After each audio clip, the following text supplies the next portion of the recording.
नंदुरबार जिल्ह्यामधील अक्कलकुवा घाटामध्ये दरवर्षी पावसाळ्यामध्ये मोठ्या प्रमाणात दरड कोसळण्याची समस्या निर्माण होत असते आणि यामुळे गावांना जोडणारा हा महत्त्वाचा रस्ता अनेकदा बंद पडतो। परिणामी स्थानिकांना मोठ्या अडचणींचा सामना करावा लागतो। मात्र यावर्षी प्रशासनाने यावर कायमस्वरूपी उपाययोजना करण्याचा निर्णय घेतलाय। ज्या ठिकाणी दरडी कोसळतात त्या ठिकाणी आता संरक्षक जाळी लावण्याचं काम हाती घेण्यात आलंय। अक्कलकुवा घाट हा मुलकी आणि अक्कलकुवा या दोन गावांना जोडणारा एक महत्त्वाचा मार्ग आहे।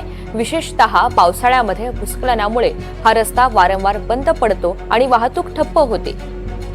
दरम्यान या सगळ्याचा आढावा घेतलेला आहे आमचे प्रतिनिधी प्रशांत जवेरी यांनी। आपण पाहूया। नंदुरबार जिल्ह्यातील सातपुड्यामध्ये दरवर्षी मोठ्या प्रमाणात पाऊस होत असतो।